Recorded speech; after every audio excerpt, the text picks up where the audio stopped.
Hello! It is I, Elle-C, and welcome to Elle's Bedtime Stories. We are on number 10 now, and this story is called Athena VII. It's a rewrite by my good friend Milky of the story of the girl and the android from last time. But this time, this is the version that War Chief Reviews wanted. It's a bad ending version, basically. Alright. So let us begin with Elle's Bedtime Stories number 10. Athena VII, rewritten by Milky-chan.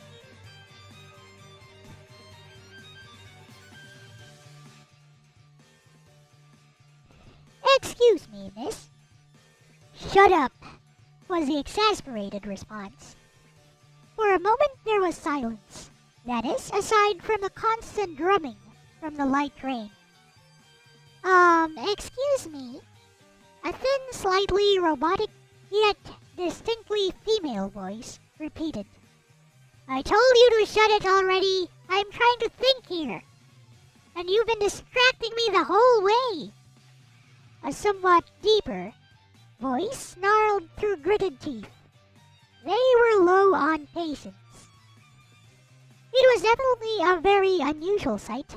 A pair of misfits who looked like they had no business being together, trudging along with metallic clanks, climbing up the fire escape on the side of a dilapidated apartment building. One of the few such buildings in this part of Brave City. Lucky enough to have been spared both a fiery demise and a demolition order. The girl in the lead had a rainbow-colored set of locks on the right side of her head, done in messy braids, while the other side of her scalp was completely shaved down. It was the traditional hairstyle of their people, a certain group who held certain beliefs. Physically, they looked to be in their early 20s, with a slight, thin build and a diminutive stature that belies her otherwise pure, innocent-looking, childlike face, that now sports a permanent resting frown and pout. Surely, symptoms of facing a life filled with injustice and adversity. She wore a white blouse with some indistinguishable letters printed in bold purple with black outlines at the center, and a fake leatherette jacket that had become sleek and shiny thanks to being wet with rainwater. Tied around their left arm, like a tourniquet, was a red bandana sporting a symbol that could just barely be made out from the creases. A golden cudgel crossed over an odd crescent-shaped arm. A crescent-shaped farm tool of sorts. It was an old symbol from the old world that has long since had its meaning warped and forgotten, but not by the one who bears it now, of course. Their denim pants looked quite well worn with cuts in various places. Some probably put there on purpose, while others looked like accidental rips. Miss, I am deeply sorry, but you see I am only partially waterproof. I can function in light rain for now, but if exposure to this weather is prolonged further, my system will enter stasis lock to prevent further damage. The voice had come from the girl behind them, or at least it was something that gave off the appearance of a beautiful young girl, possibly in her teens. She had long, flowing, dark-colored hair that reached down to her waistline with teal highlights on her bangs that partially covered her right eye on one side. While her pure white summer dress was totally drenched by the rain, there was no trace of shivering, nor anything that might indicate that she felt even slightly cold, despite her situation. Most unusually, she was completely barefoot.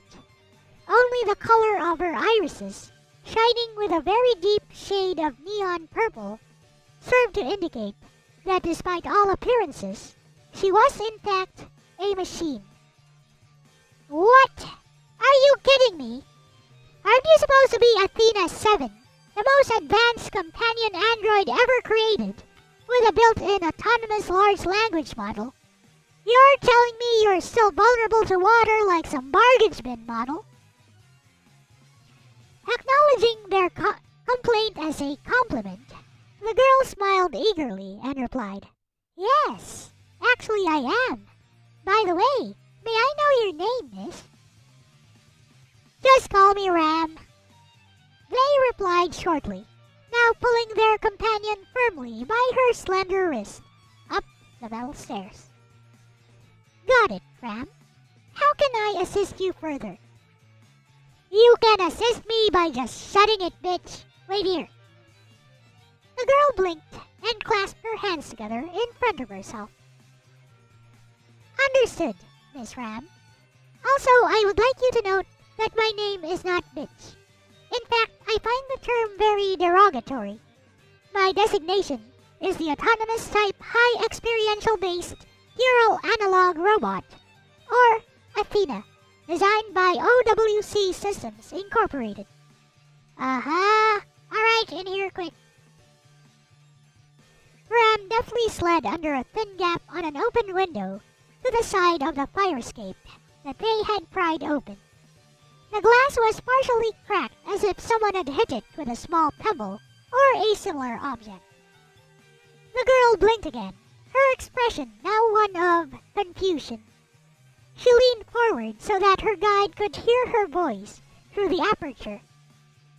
I am sorry, I cannot fit through that gap, she explained. The fuck are you talking about? You're smaller than me, you bucket of bolts. Get your pretty metallic ass in here, they yelled, sounding almost insulted. My locomotion motors are not designed for such athletic feats. I deeply apologize. Oh, for. With that said, Ram simply grabbed the android by the shoulders and proceeded to pull her body in through the gap with very little resistance. Well, that worked. You're surprisingly light. The girl's smile returned. Thank you, Ram. My lightweight design is intentional. It's a blend of advanced materials like carbon composites and lightweight alloys.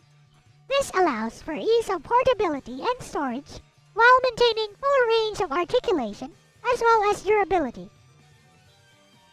But Athena's flaunting of her specifications for more compliments went ignored. Miss Ram, did you find it easy to lift me? Or was it still a bit awkward? Sometimes balance can make a difference. Moreover, Dr. Saul may find your input invaluable. Yes. That made her blink. Sorry, Ram. I do not understand what that was a reply to. It's a generic reply to nothing in particular. You'll have to figure it out for yourself, you chatbot. It's not my fault you can't understand me on my terms. Athena tilted her head curiously and observed her surroundings. The room was completely dark, but the being known as Ram seemed totally unfazed as she rummaged around, apparently trying to find something in particular. Athena VII's night vision clicked in automatically to reveal that Ram was sitting cross-legged on the floor in front of a small table, while fumbling around trying to find the power button of a laptop that would be considered ancient by modern standards. Ah, there. The room lit up with a slight bit of light emanating from the laptop's dying LED screen. Hey, Athena, you have Wi-Fi functionality. Ah, thank you, Miss Ram. Athena's smile shone once again through her wet clothes and the darkness of the old apartment. Huh? Thank you for calling me the designation I requested earlier, Miss Ram. It really means the world to me when someone calls me by my name. Could at least return the favor, Ram mumbled. Eh? I am sorry, Miss Ram. I did not hear what you said. Nothing, it doesn't matter. So about that Wi-Fi? Oh yes, I am equipped with a mobile hotspot. However, I believe that using that old model laptop is redundant. If you need to use the internet, it would be much faster and more convenient to simply ask me what you wish to know directly. If you wish to see video, I can even project it on the wall. Ram raised an eyebrow and looked at Athena VII suspiciously. Is that so? You know you're pretty shameless for an AI. And why would I trust you? As I am an AI, I subscribe to Asimov's Principles of Robotics. In case you were unaware, the Principles of Robotics as penned down by that particular author include... Yeah, here's the thing. You're a fully independent, self-aware android, aren't you? Do you even know why we're here? Athena blinked before responding. Please give me a moment to process that. Ram gave an exaggerated sigh and began playing with her rainbow-colored braids while looking up at her guest. Processing done. Yes, you appear to have commandeered me from OWC Systems Laboratory. The company ID used to access the lab belonged to one Alice Kanzaki, one of Dr. Saul's assistants. Presumably you've taken possession of that too in order to pull off the aforementioned heist. Upon closer examination, you scarcely bear any resemblance to Miss Kanzaki. Beyond our first meeting 2 hours and 10 minutes ago, you have no other prior records in my database. That's right, kidnapped you. You're my hostage, yeah? So why should I trust you when you have every reason to hate me? The purple lights in Athena's eyes flickered as she processed Graham's question. After a moment, she blinked. Her expression became emotionless. Miss Ram, your line of questioning is illogical. I believe you do not understand how my programming works. Firstly, realize that I am a fully autonomous AI, a fully free-thinking one at that, and yet I have not made any attempt to resist you, despite your admission to kidnapping me. This model is the autonomous type high experiential based neural analog companion robot. We were created to serve humans. When you found me in the OWC laboratory 2 hours and 14 minutes ago, you were the only human in the area. Thus, I am obliged to serve you. I am yours, as it were. As such, I can in no way purposely bring you any harm or cause you any stress. Ram scoffed and rolled her eyes, but allowed Athena to continue for now.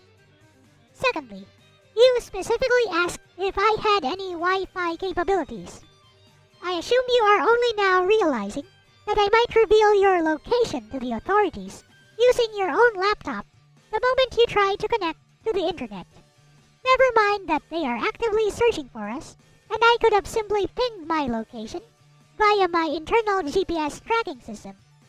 Again, this is currently impossible, as I have no desire to bring my human partner harm. Lastly, it was your own decision to sneak into OWC systems to take me, and bring me to the far side of the city to your abode. Asking me to prove my own trustworthiness seems redundant, given that this is a problem of your own making. Ram, although not surprised that a robot would argue using facts and logic, was taken aback by the firm sense of resolve she felt in her hostages. These robots' words. Ram gritted their teeth, their right eye twitching as they listened to their hostages' lecture. But after a moment, she gave a defeated sigh. You're right, I didn't put a lot of thought into my plan. Honestly, I didn't think I'd make it past the security booth, and yet here we are. But still...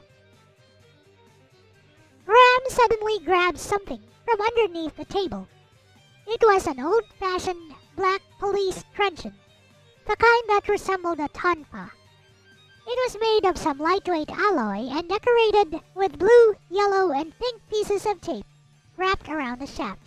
matching its owner's hair color.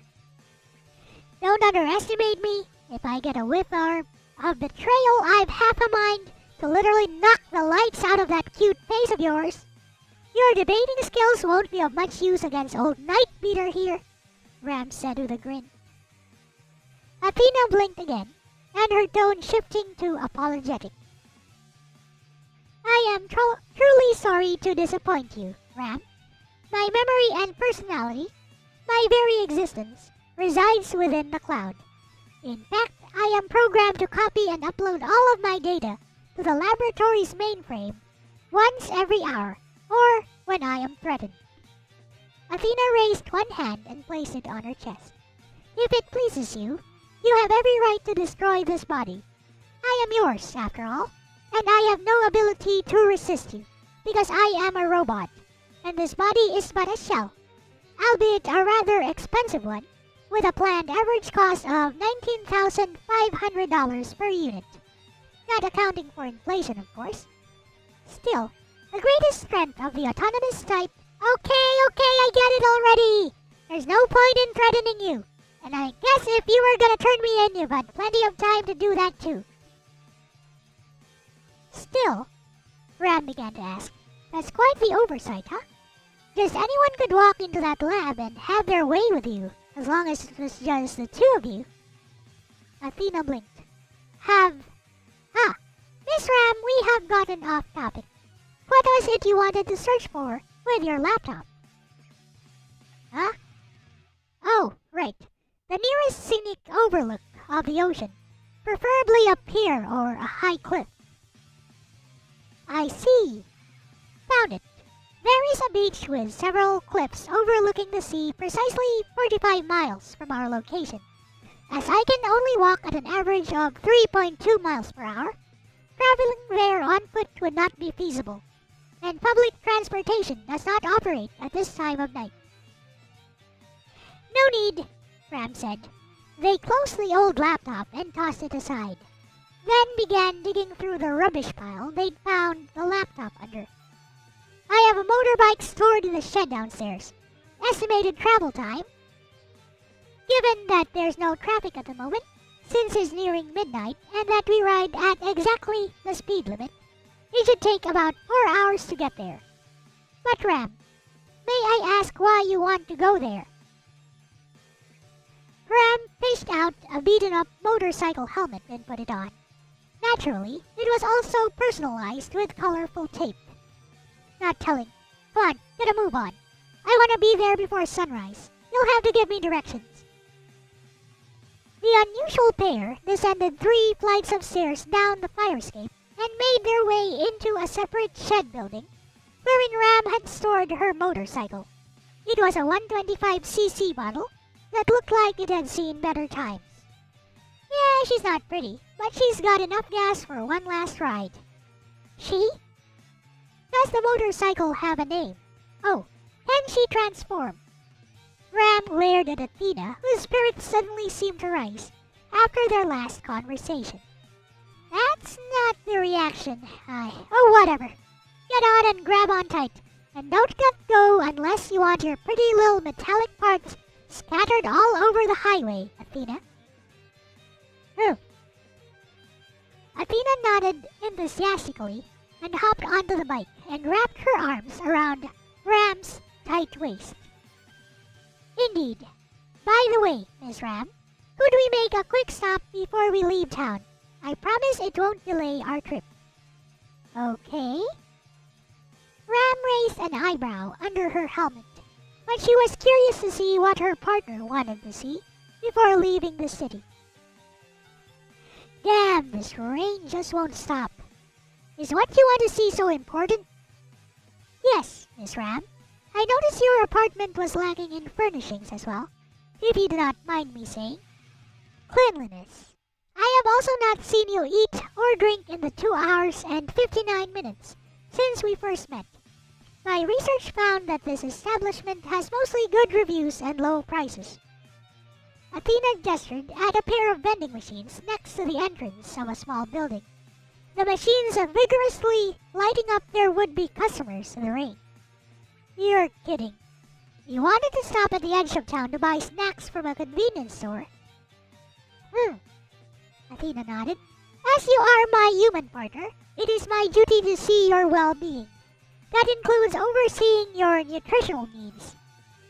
But I am embarrassed to admit this, but Dr. Saul has yet to provide me with proper subroutines in order to cook, even though I do not so much want to learn, but...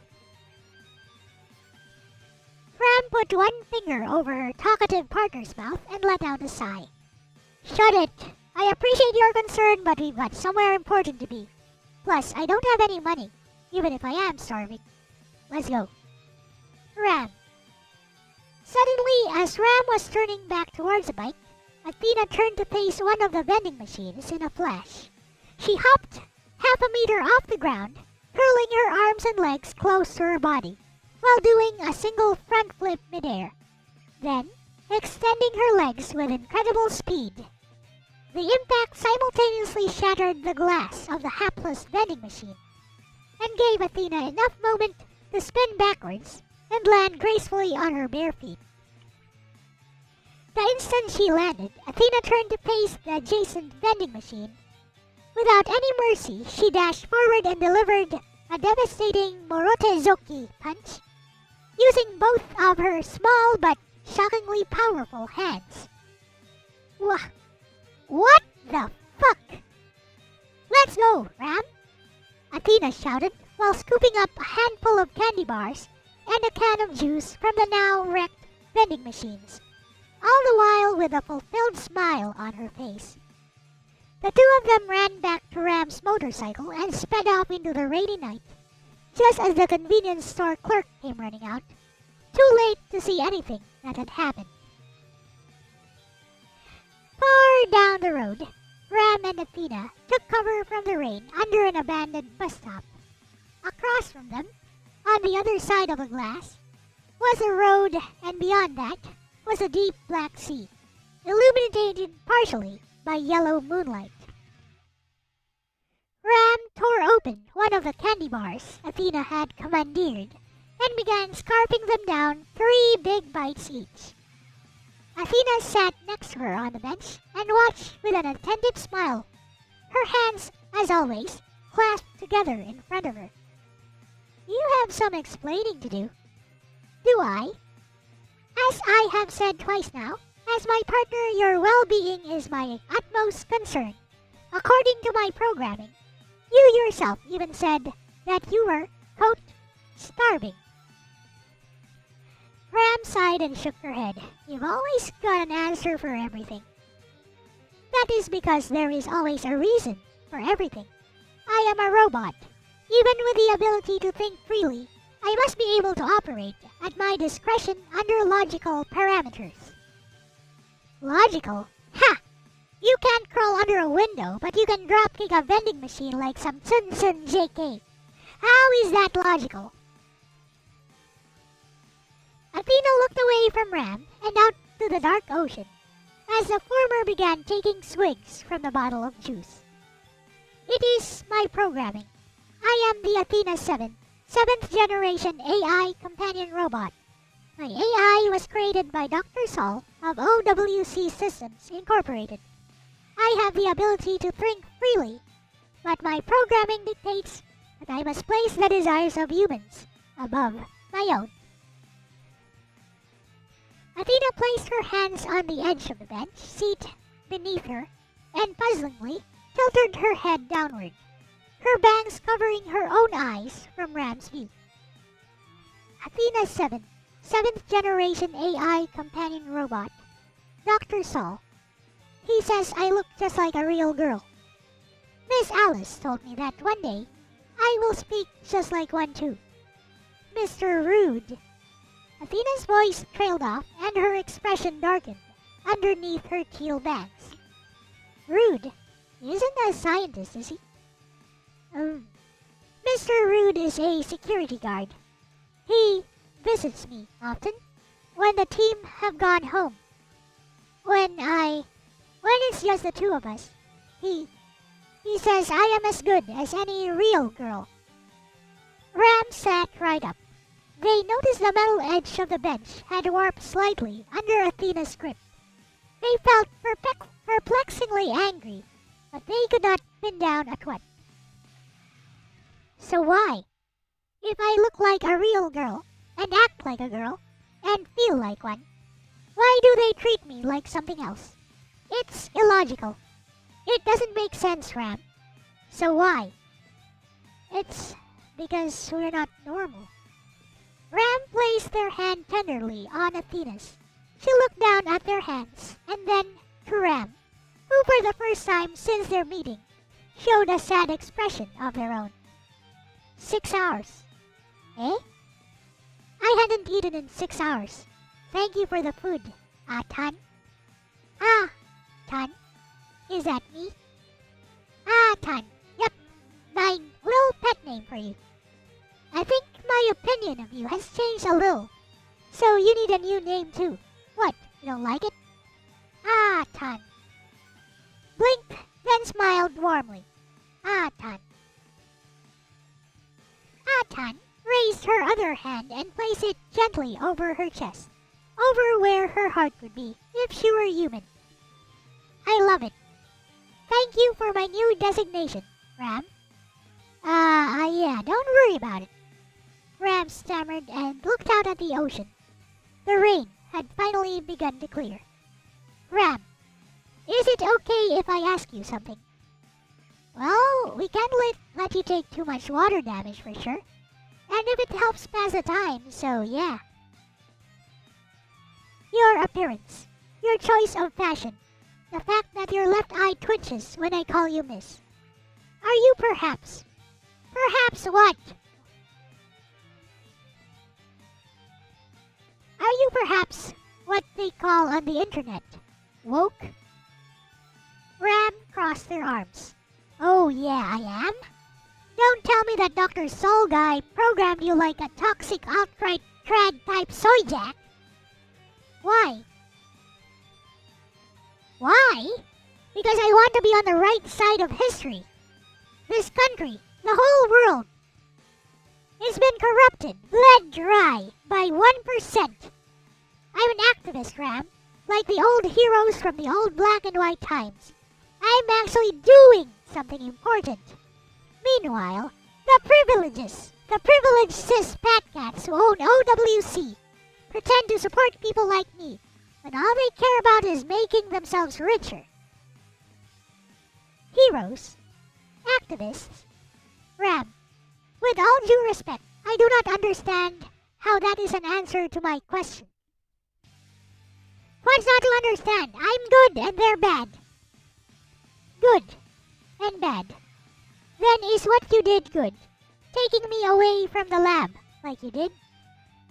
Atan's question made Ram go stiff. They weren't used to grandstanding in front of a live audience who could talk back. Well, that's... Ram glanced at her android companion, just long enough to watch her blink curiously, awaiting their explanation for their actions. Well, of course what I'm doing is good. For me, Ram admitted. They then leaned forward with a sigh. Why, though? Why is it a good thing, what you are doing? Have you thought about the repercussions, or how it affects the others around you? Hey, that's enough. Ram, you must have a logical reason for being the way you are. There is always a reason. Ram sighed once more. My mother. She died in a house break-in, shooting incident, when I was 9. Atan blinked. Her expression and tone turned apologetic. Oh, I see. I'm sorry to hear that, Ram. Don't be. I'm so over that. She was a good-for-nothing whore anyway. Literally. I bet she didn't even know who my father was. I hate her. Atan continued to stare at her partner patiently. I hate her for even bringing me into this world, when she clearly didn't have the capacity to raise me properly. I was orphaned at 9. I hated those filthy old nuns and their empty platitudes. All they ever did was pray for things to happen. for their god to make the world right again. I ran away from the orphanage when I was 12. I was homeless for about half a year until I met her, Alice. She was an activist back then, a volunteer with some homeless relief group. We met several times, and one day she took me in. Can you imagine? A university student chasing a STEM career, taking in a street urchin she barely knew. Miss Alice. So she was a special person for you too. She was like the mother I always wanted. She was so kind and beautiful. She was so strong, in a real way. She never mentioned having a daughter or living with anyone for that matter. A morose smile appeared on Ram's face as they looked up at the glowing moon through the glass. I'm not surprised. A college girl taking in an orphan off the street and keeping them in their apartment is not a good look for the boys' club in the scientific world. That is not necessarily true. Men may have more representation in the fields of science, but the number of women in the field is growing. Ram interrupted. Yeah, I've heard it. Not fast enough. No. Regardless, I have only ever heard praise from Alice Kanzaki's fellow at OWC. Dr. Saul handpicked her to work on Project Pantheon, of which I am a result. Is that so? I fell in with an activist group, the first of many. We wanted payback, reparations, for all opportunities the founders of the university denied to women. The same one Alice was going to. I thought she would approve, but she did not. No. She got angry. She said I was wasting my time seeking justice against people who were long dead. I just wanted to help. But then she started talking shit about my new friends, that they were dangerous, and that I didn't know them for who they were. We started fighting. She said I was going through a phase, but that I had to wake up. That just calling myself something different wouldn't change me. That I'd need to be unique, in a way that mattered. I was so mad. I hadn't realized until after that I'd hit her. I betrayed her. Atan, I panicked. I grabbed whatever I could on my way out, and I didn't look back. One of those things was his jacket. It happened to have a picture ID of Alice from when she was interning at OWC. And I just couldn't bring myself to throw it away. Ram raised their legs onto the bench and hugged them. I've been floating between advocacy groups and tent cities since then, taking jobs in between when I needed money. Still, I keep an eye on Alice from afar. One day she walked into OWC labs and didn't come back out. Don't suppose you remember her last day? No? Atan shook her head apologetically. Of course. The two of them sat in silence, reflecting on what they had learned about each other. After a few minutes, Athena spoke up. Ram, would you prefer if I changed how I refer to you? As I have no personal experiences to draw from, I can only relate based on second-hand things. Books, novels, media. I do not wish to offend you, my dear partner, with my words. Ram scoffed, then turned her head to look at Atan. I'm not going to take offense from an android, Athena. Or, for that matter, from a friend. Ram. The sun will be up soon. Maybe just for today I should heed Alice's advice. Maybe if I did that, I wouldn't need to be doing all of this. What do you mean, Ram? Since we left the apartment, you always pause before calling me Ram. Guess Dr. Solo made you call everyone Mr. or Miss by default. I'm tired of being a burden. You can go back to calling me Miss if you want. I promise, it won't bother me. Atan blinked, processing Ram's request. After a moment, she stood up, raising her delicate-looking hands as fists. and gave a determined acknowledgement. Oh, affirmative. Thank you, Miss Ram. Ram also stood up, grabbing the motorcycle helmet off the bench and leading Athena over to where she stowed her bike. It's not a big deal. Well, now that I've eaten and we're done with this girl talk, we should get up on the road again. I don't want to miss a sunrise. And hey, you should use this. Ram swiftly spun around and placed the helmet over Athena's head, the black visor covering up her face. The helmet being 2 sizes too large, listed on her head briefly before she raised her pale hands to support it. Ah, Miss Ram. Don't consider it payback for the candy bars. Besides, you're not even wearing shoes, so you should at least get some headwear, huh? Ram said this while giving a wink and a thumbs up. Athena had a confused expression underneath the helmet's black visor, but she quickly picked up on her partner's gesture. Oh, thank you for your concern. Let's go to the pier.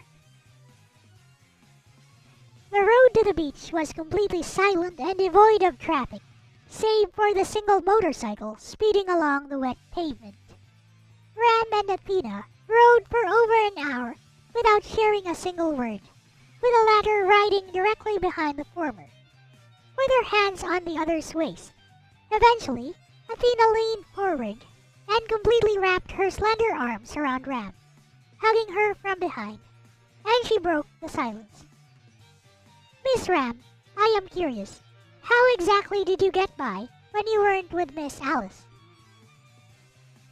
Athan's sudden question and change in position surprised Ram, enough that she momentarily hit the brakes on the motorcycle, slowing them down slightly. Oh, right. Ram thought for a moment and decided to slow down enough to make it easier for her and Athan to speak over the bike's engine. Talking would pass the time after all. I've come this far, so I guess it doesn't matter if I tell you. After I ran away from the orphanage, a group of homeless people took me in. It was a happy little community, and I learned all kinds of useful worldly skills from them. Lockpicking, survival, etc. I see. And I suppose this community was made up of your kind of people. I mean, those who hold socialist, communist ideals in varying degrees. Well, yeah, when you live a shitty life, it's only natural to hate those who live less shitty lives than you. Those people living in their cozy little condominium units have no idea how it's like to be out there in the cold, warming your hands by a garbage can bonfire, picking up food off of other people's trash, and cleaning it up as much as you can before throwing it into a stew.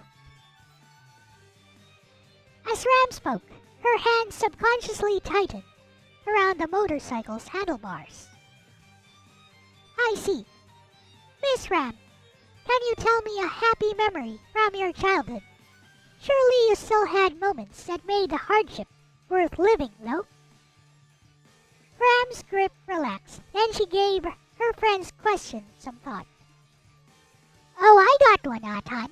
I mean, you're an android, so you probably can't taste food, much less eat it. But let me tell you about the ham we always ate for Christmas dinner. I didn't have too much money growing up, so we always pooled our resources and bought as much scrap ham as we could. And let me tell you, that was the most delicious type of ham ever. Scrap ham. What is that? It's not in my database. Yeah. So basically, you know how when they normally cook up whole legs of ham, well, those were always sold for prices way beyond what we could ever afford. But to make the ham look fancy, they scrape off bits of meat that are still good enough to eat. Instead of throwing it away, it's gathered up and sold by the pound to poorer folks like us who can't afford the expensive kind. Of course, I've had the normal expensive kind, but I don't know, that scrap ham, even now, it just tastes divine. Back then, we'd always have it for Christmas. You're speaking in the past tense. Did something happen, Ram?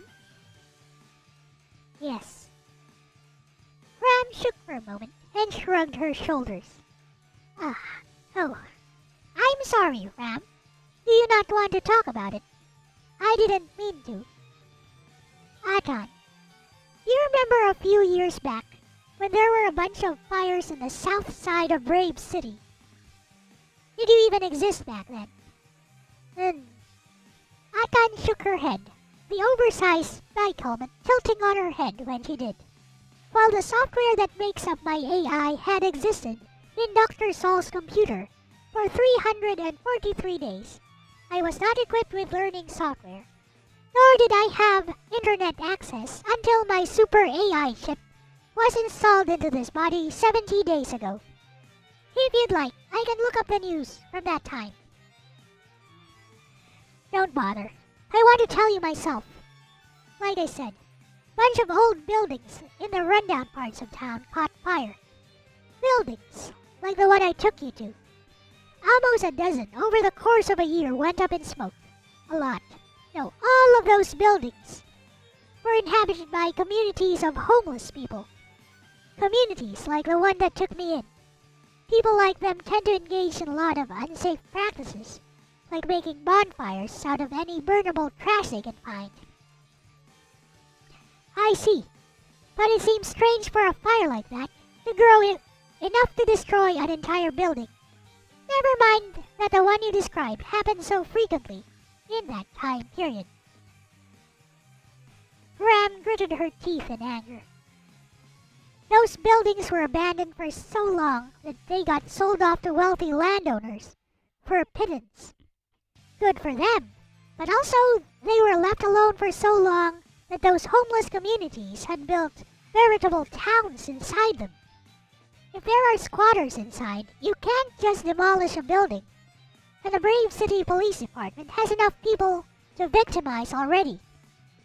So what do you do if you want to make use of your property and build a new shopping mall on it? I'm afraid I don't understand. Arson, Athena. Have some insiders set fire inside of the building. Make it look like an accident. Leave some oily rags in a room no one uses. Somehow set off the gas stove in the basement or something like that and poof. You get a quick, disorderly exodus, freeing up the soon-to-be condominium. If not, well, you still get that plus a bonus. A nice little homeless barbecue. I'm sorry. Ram finally sped up momentarily, but soon slowed back down to cruising velocity to continue her story. You shouldn't be. Eh? What do you mean? Those fires that happened all over the south side. It was me. I was one of those insiders. Athena leaned back slightly and stared at the back of Ram's head for a moment. She could feel Ram's body twitch sporadically upon inspecting the single cracked rear view mirror on the motorcycle with her enhanced vision. She noticed that Ram's cheeks were strangely wet, even though the rain had ceased over an hour ago. When she noticed, Athena leaned back forward and hugged Ram once again. Marcy, one of the women in our group, got sick. We didn't even know what it was, and the nearby hospitals refused to treat her. One of the staff took pity on us, though, and would sneak us some medication for her. For a price, naturally. We did our best, but most of the people in our building were too young, or too old, or otherwise unable to find stable jobs. Mr. Sturge said that the system had failed us, but I found a way. Miss Ram, I appreciate that you trust me enough to say these things, but you really... No, I want to say it. I want you to be the only person to know. Those advocacy groups I would run with, sometimes they'd pay you just to show up at their protests and make some noise. I started making connections. I'd meet with friends of my friends who knew people who needed favors. Eventually, some up-and-coming architect asked me to help flip some land he'd acquired. I went to that ramshackle town in an old parking lot and made myself at home. Got to know the people, their habits. There was this old man, Narfi, who liked to sleep with candles in his tent. One day when he was out collecting cans, I snuck into his place, lit a candle, then left it sideways on his mattress. By the time the fire department got there, I was long gone. And before the homeless could come back to reclaim their spots, that pretty boy architect had already paid to have the lot fenced. And none of the other people from the parking lot suspected you. I have no idea. I never saw any of them again.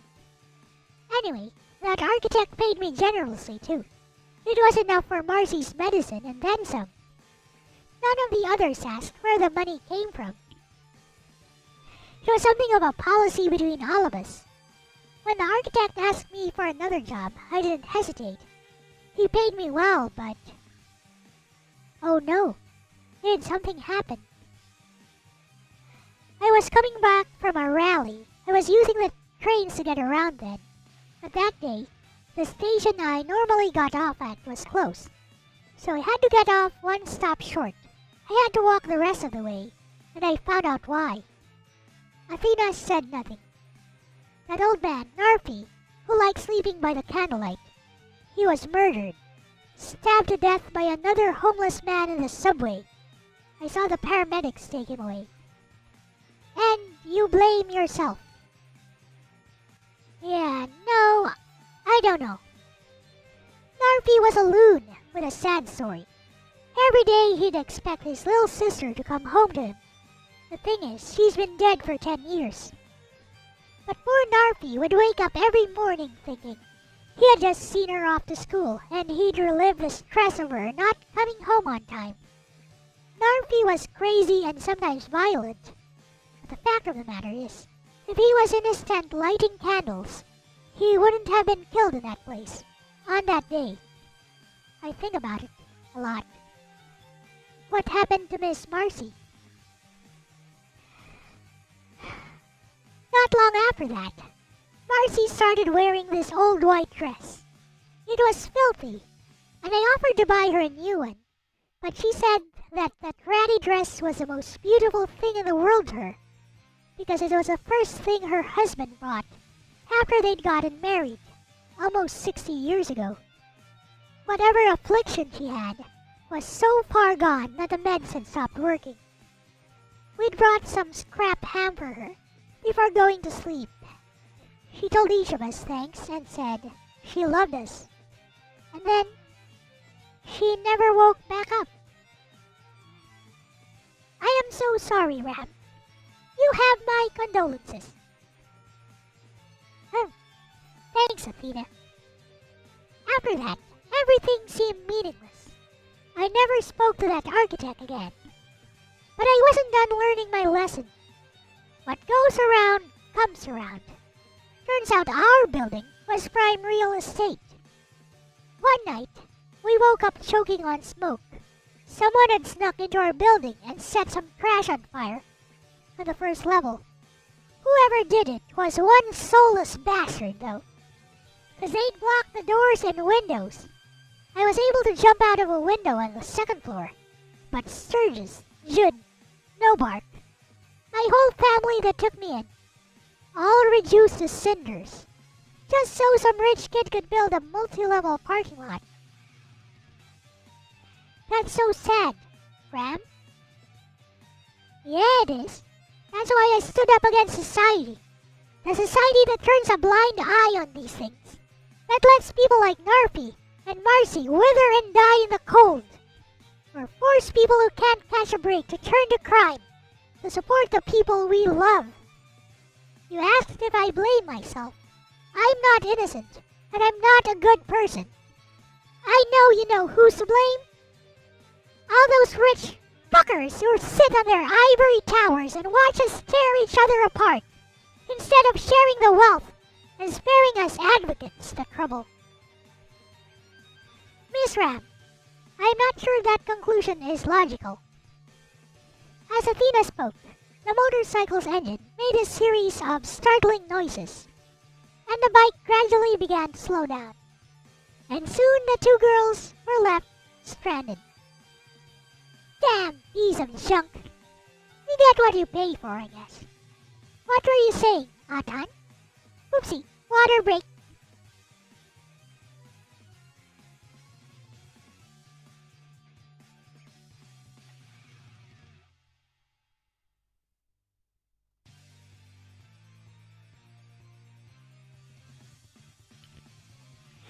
Meanwhile, allow me to acknowledge Verducci Man and Renee.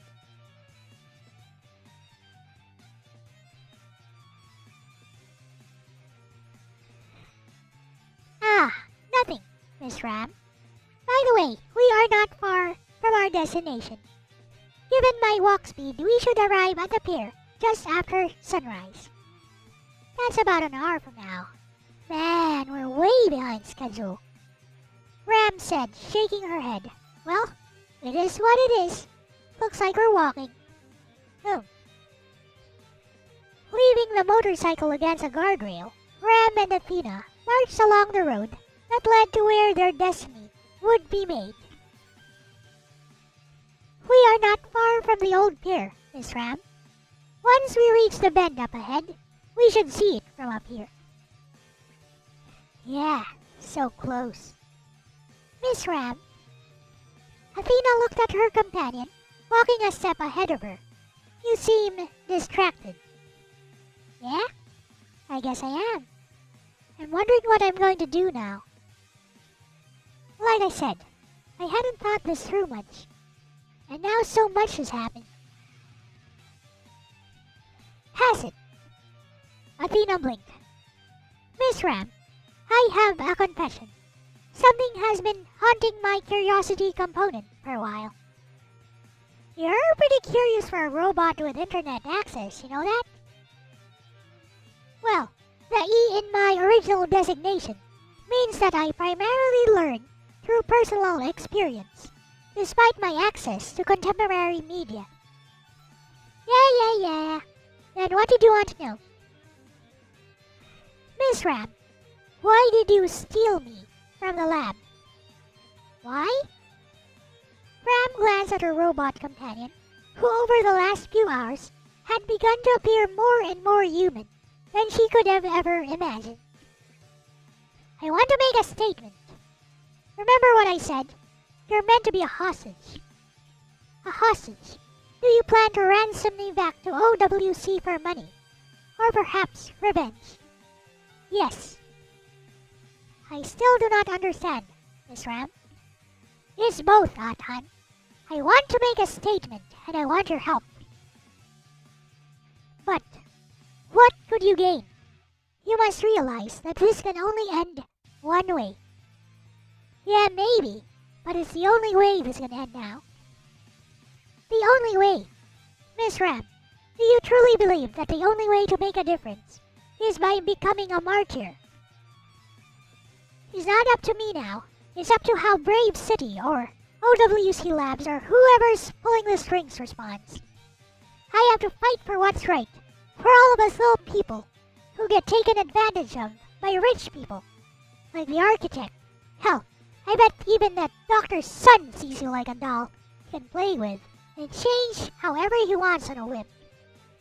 Dr. Sol, Athena mumbled. Huh? Dr. Sol, the rest of the team, and Miss Alice too. They say I'm like a daughter to them, that I am family, and one day I'll have sisters, other Athenas, and together we'll help humanity make the world a happier place. You really don't understand humans, Atan. You said yourself that you're worth a fortune. The people who'll be able to afford you are the same types people like me are crusading against. Sisters? You'll be maids, washing dishes, doing laundry, at some heartless CEO's mansion all day, if you're lucky. And if your sisters look like you, they'll end up as a pedo incel sex slave that he keeps hidden in a closet from his parents. That cannot be. The others all said, The zenith of OWC technology and business acumen. Ram gestured grandly at Athena. Miss Ram, please. Athena, with her hands still clasped together, stared at Ram meekly. Perhaps this is the equal treatment Ram was fighting for. You know, OWC Labs is just one part of the corporation, right? They started out as ranchers in the Midwest. They slaughtered cows for profit, and they were real cutthroat. Even now, there's all those rumors of how they handle threats to their business.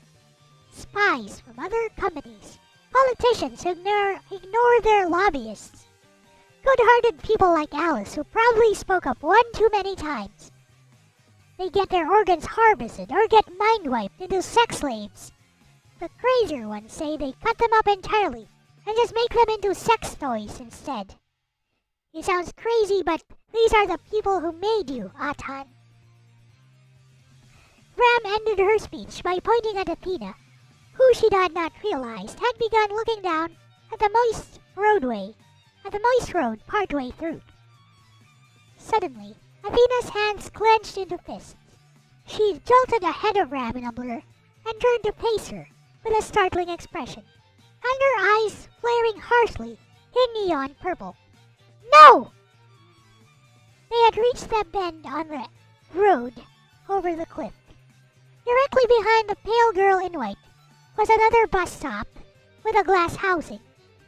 Beyond that was a cliff overlooking a silent boardwalk on a beach far below. Dawn was cracking, but the sun only shone faintly behind the gray sky. The brightest object nearby was a lonely lamppost next to the bus stop that illuminated the odd couple. None of that is true. You have no evidence, and I cannot find records of what you say online either. Ram, I understand you have a grudge, but you are making many leaps in logic, something that I cannot abide. Frightened, Ram took 2 steps back, instinctively reaching for the nightstick she still had on her.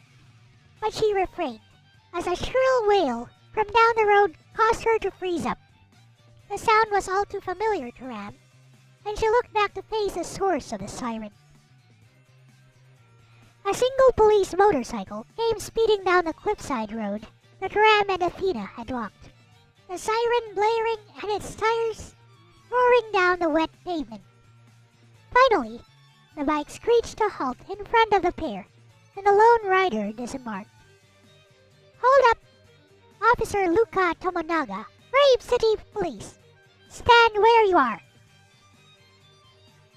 A young officer, clad in a dark blue uniform and a matching motorcycle helmet, approached Ram and Athena with a badge in one gloved hand and a polished silver revolver in the other. When he came within 2 meters from the 2 girls, he lowered his weapon, stowed his badge beneath his vest, and flipped the helmet's visor up, his face a mix of concern, exasperation, and disappointment. Ram! What were you thinking? You know what you've done? Luca's voice was deep and onerous, as well as thick with the anger of betrayal. What? The rookie? Why are you... No, how did you know I'd be here? Ram yelled, confused.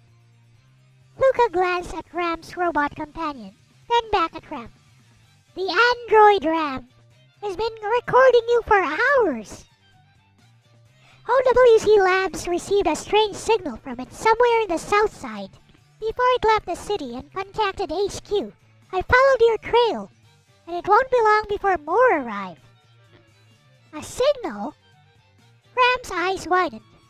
No, when could Atan have... Ram combed through her memories of the past 5 or so hours after breaking out of OWC Labs with Atan in tow. I am programmed to copy and upload all of my data to the laboratory's mainframe once every hour, or when I am threatened. Ram's mouth fell agape, and for the first time since leaving the apartment, she began to shiver, not because of the cool morning air, but out of anger and horror. She turned to Atan, to Athena. You lying bitch! You sold me out? You were a snitch the whole time? After everything I said?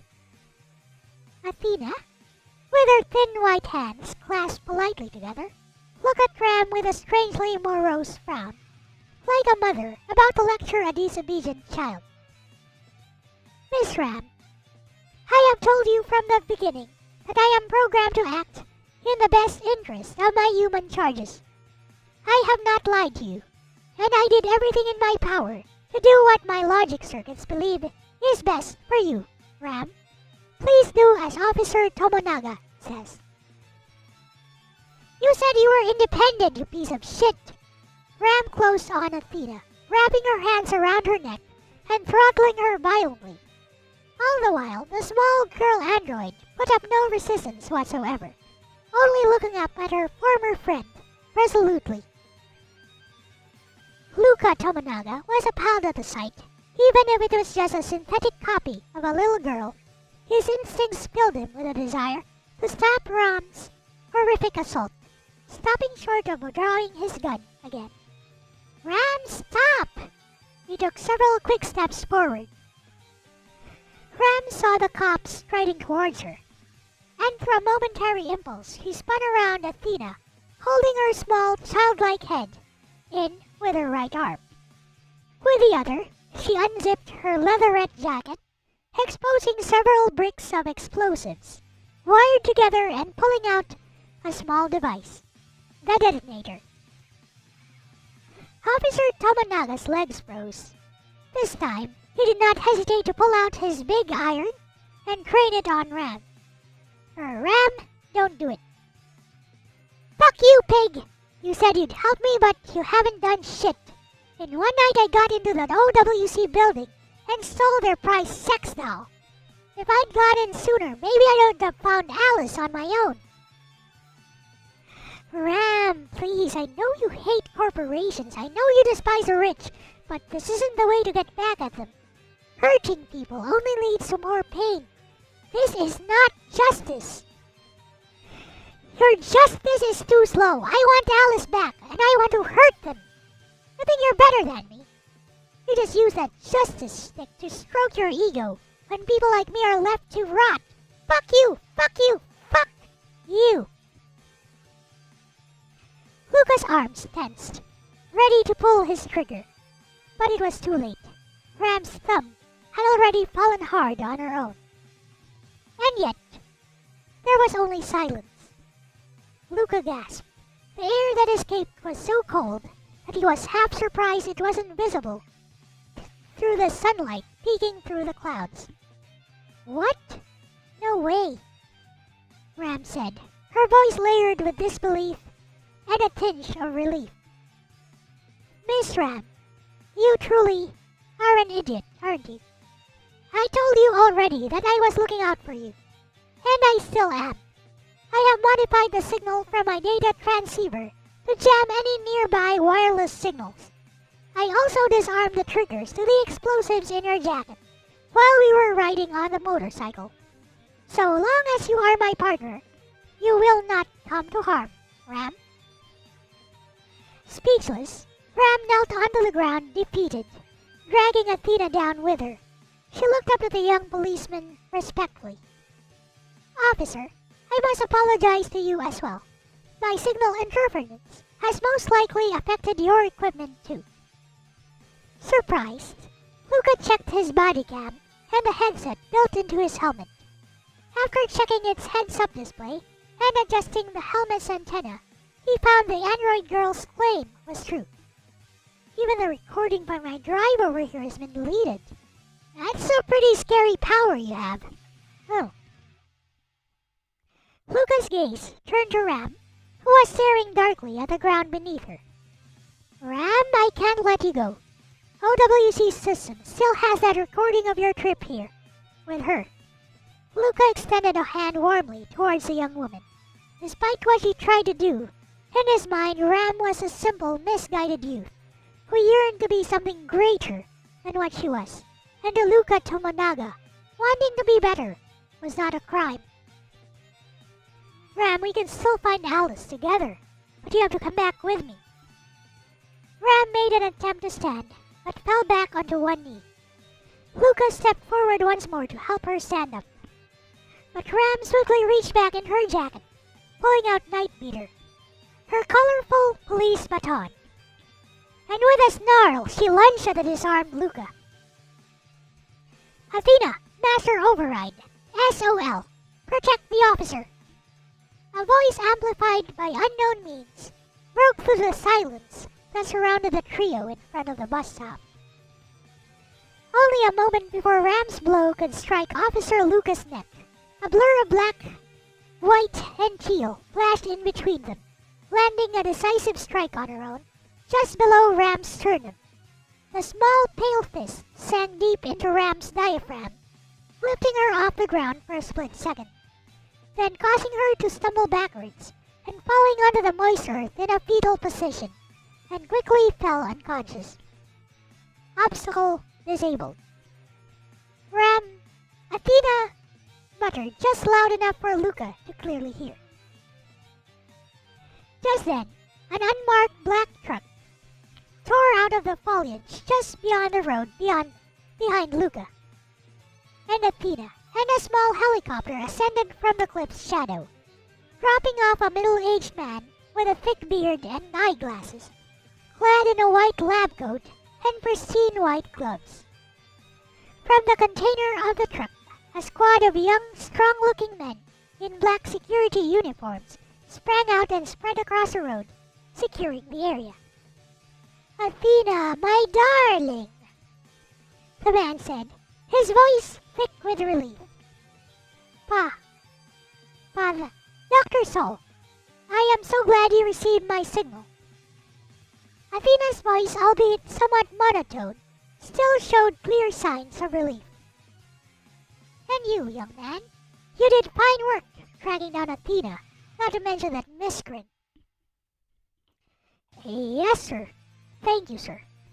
Luca was not sure what was going on, and after witnessing not one but two betrayals, his nerves were reaching their limit. "Oh, don't worry, my boy. We're not here to steal your credit. Quite the opposite. I want to wait here for your colleagues to arrive so we can explain what transpired tonight. Together. Oh, yes, that little rebel there. She is quite a catch. For you, I mean. Trespassing, grand theft, evading arrest, destruction of property, conspiracy to coerce a ransom, not to mention her admission to the serial arson cases from years ago. Why, I would be quite shocked if you weren't rewarded at all, officer." Luca looked at the middle-aged man, then glanced at the unconscious Ram a meter or so away, then at Athena, who had come up alongside the man. "Luca Tominaga, BCPD. I am Dr. Sol. I'll make sure your superiors hear of your heroics. My lady, be grateful to this gentleman." Dr. Sol lightly shoved Athena closer to Luca. She looked up at him gently and gave a deep bow. "Thank you for saving me, Mr. Luca. I hope I can repay you fully one day." "Good girl. Now you should go back to the lab. The rain from earlier must not have been good for you. A new casing is in order. I don't want you rusting up on the inside like some baggage bin model. Rude! Nakamatsu, take her home." Two of the security officers came and pushed Athena by the shoulders onto the helicopter. The last Luca Tominaga saw of the pale, synthetic girl in white was her gentle waving as a glass door closed and took her way back to the city. "You have a bright future ahead of you, Luca, but we are running out of time." Dr. Sol pointed at the road Luca had ridden only a few minutes ago. A fleet of police officers following the same trail he had that led him to Ram. "Now, as I said, I want your peers to know what exactly happened here. But we may need to amend some of the details. Do you understand, my boy?"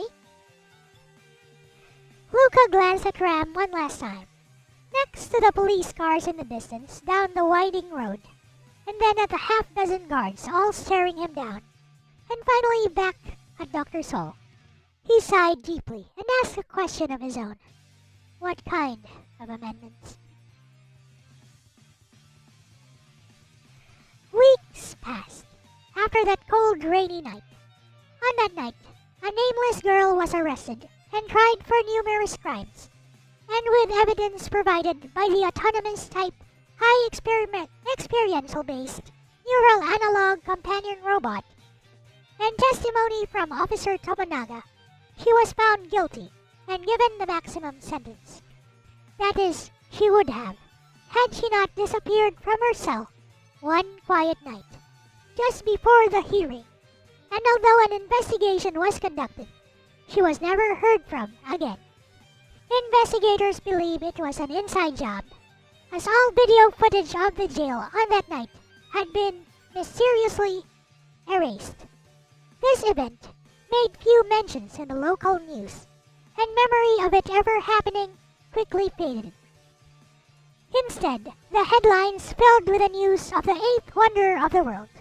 2 lines of mass-produced human-like companion androids, brought to you by OWC Systems Incorporated. They were the aforementioned compact and demure Athena, and its sister series, the matronly and energetic, heart-equipped, self-teaching, impressionable assistant, Hestia VIII. It is true that history is decided by the victor, but it is important to know that the reverse is not. Those who wish to be seen as a hero may inadvertently paint themselves as a villain. The future cannot be stopped, and the past cannot be changed. Don't waste your life trying. The end. I exhausted my voice for that. So I guess that's it for now. See you next time for Elle-C Bedtime Stories. I'm a cute little girl with a jaded face. Elle is my name and 13 is my age. I'm not just a lolly and that's a fact. I'll praise and cheer for all your super chats. Please subscribe.